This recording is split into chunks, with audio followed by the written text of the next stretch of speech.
Live happily with your lover. It's been a week since my beloved wife left this note and vanished. I stand motionless in the room, holding our engagement ring. How did it come to this? My name is James, a 43-year-old office worker. My wife, Sarah, also 43, is a housewife. Though we were never blessed with children, our life together was pure happiness. We traveled a lot together, and on days off from work, we'd go shopping or dine out. Of course, during our long marriage, we had our arguments. But we always made it a point to apologize if we felt we were wrong and reconciled by the end of the day.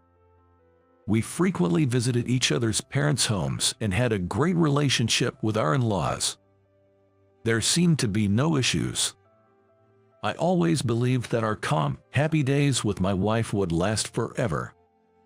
However, the end of my blissful marital life with my loving wife came suddenly. When I returned home from work, the lights were off. Usually, since Sarah was home, the lights would be on. But that wasn't all. The front door, which would normally be locked, was unlocked, and there was no smell of a delicious dinner at all. Thinking she might be out, I called her cell phone, but she didn't answer, and she didn't even read my messages. An hour passed, then two, but Sarah did not return. Something felt very off. That's when I noticed it, sitting down on the couch. There was a piece of paper on the table. In Sarah's handwriting, it read, "Live happily with your lover." Of course, I had never cheated. She must have misunderstood something. I needed to meet her and talk. Sarah isn't the type to socialize much. It is probably the family home that she would rely on in these situations. I immediately called her mother, Karen. "Karen, it's James. By any chance, is Sarah with you?" "Oh, James, you are back. Sarah isn't here, but I know where she is. However, she told me not to tell you." I was at a loss as to why she would say that. "What do you mean?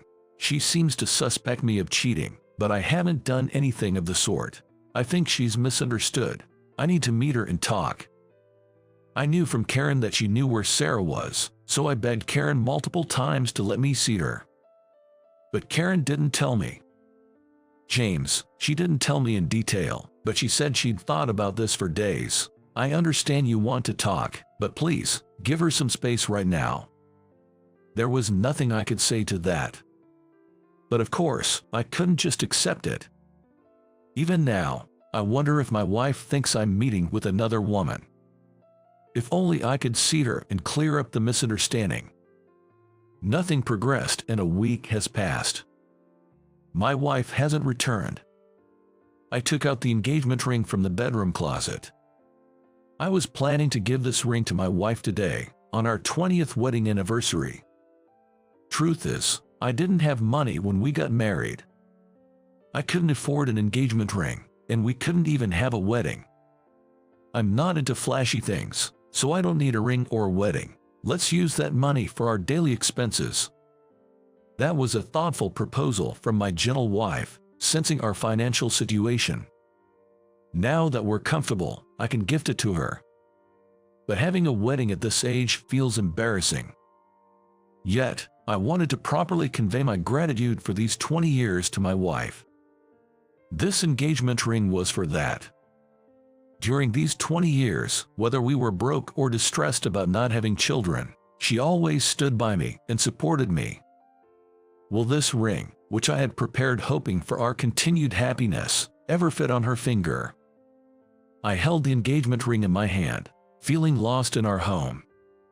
One day, the doorbell rang. When I opened the door, there stood a beautiful elderly woman. I didn't recognize her. As I was puzzled, the elegant old lady said, "I've been looking for you." I was more confused.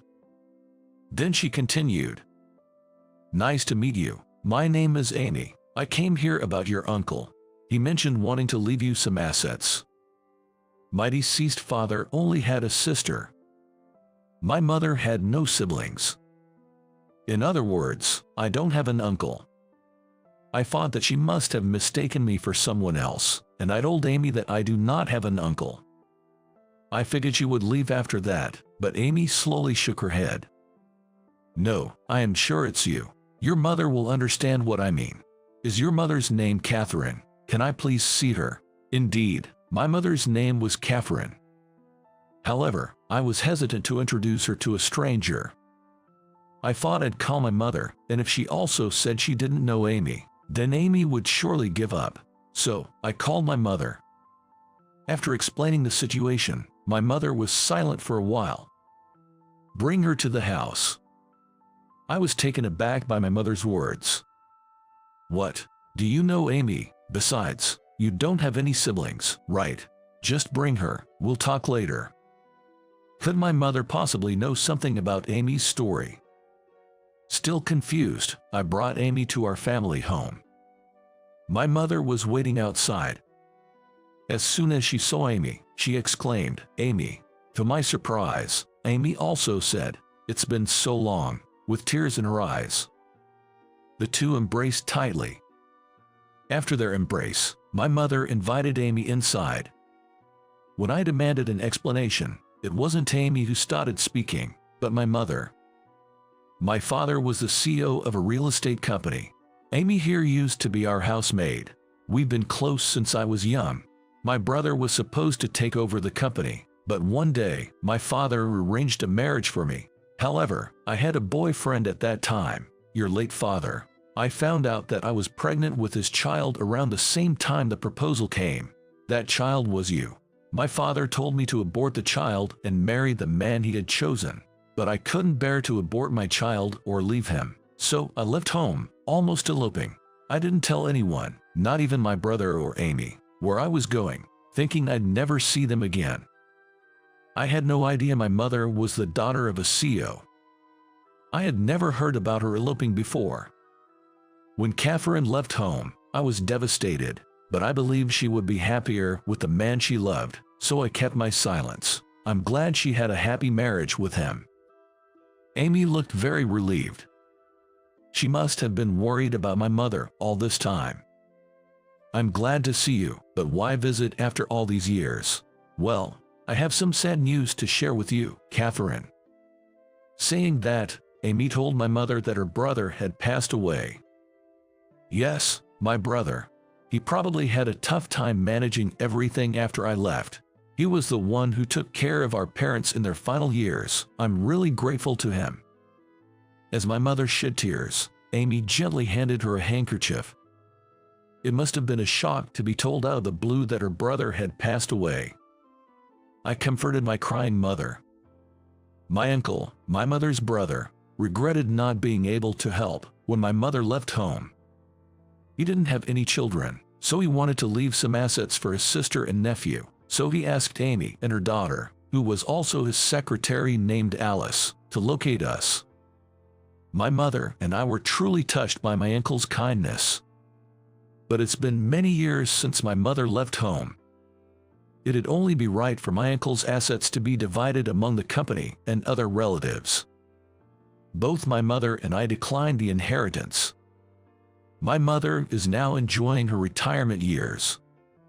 She doesn't need excessive money. As for me, I want to make my precious wife happy with what I earn. Conveying our feelings, Amy respected our decision. Catherine, you're still as kind-hearted as ever, and James, you're such a gentle soul. Your wife must be very lucky. At Amy's words, my expression stiffened. That wasn't the case. My wife had left me. Suddenly feeling downcast, I shared with Amy that my wife had left a week ago. But I truly never cheated on her. I don't even know why she suspected me of infidelity. As I murmured, Amy gasped, "Could it be?" and began dialing a number. After speaking to her daughter, Alice, Amy handed the phone over to me. "Hello, this is Alice, Amy's daughter. I've heard the story. The misunderstanding your wife has might be because of me. About a week ago, I called your house.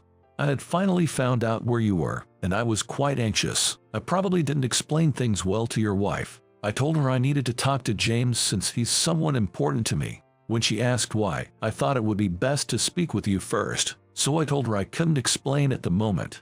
Looking back, she sounded quite upset throughout the call, and she might have mistaken me as someone you were having an affair with. Hearing that, everything clicked for me.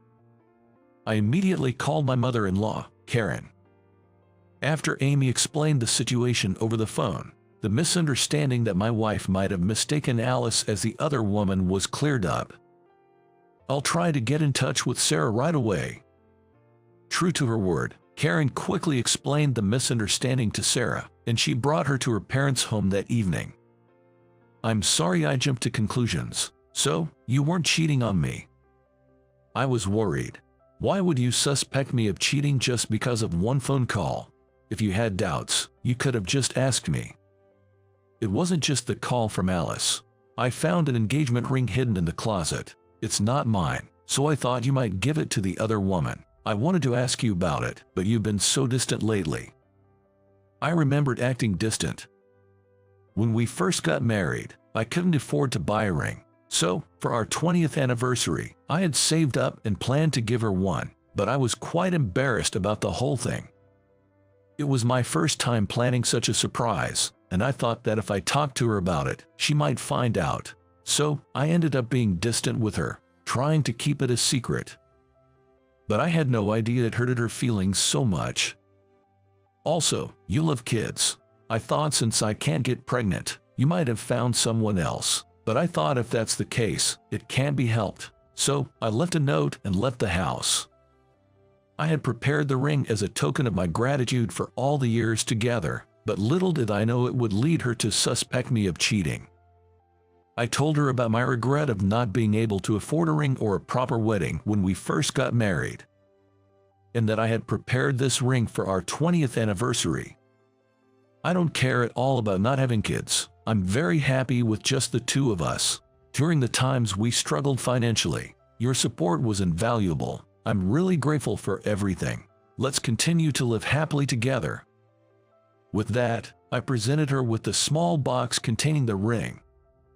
I'm so glad I married you. From now on, I won't keep things to myself and will always discuss with you. Those words meant the world to me. I told my wife about my uncle's intention to leave us some inheritance, but she felt, just like I did, that it would be best to decline. However, we were touched by my uncle's kindness. Both of us, and my mother, were delighted that our ties with the relatives were rekindled. My mother had been regretting not being able to visit her parents' graves after falling out with them. Later on, my wife and I, along with my mother, visited the graves of my grandparents and my uncle. I'm set to meet with Amy and Alice after our visit to the gravesite. I had asked them to share stories about my mom's parents and her brother. It seems my mom's parents were a loving couple until the day they passed. I hope that Sarah and I can live just as happily together.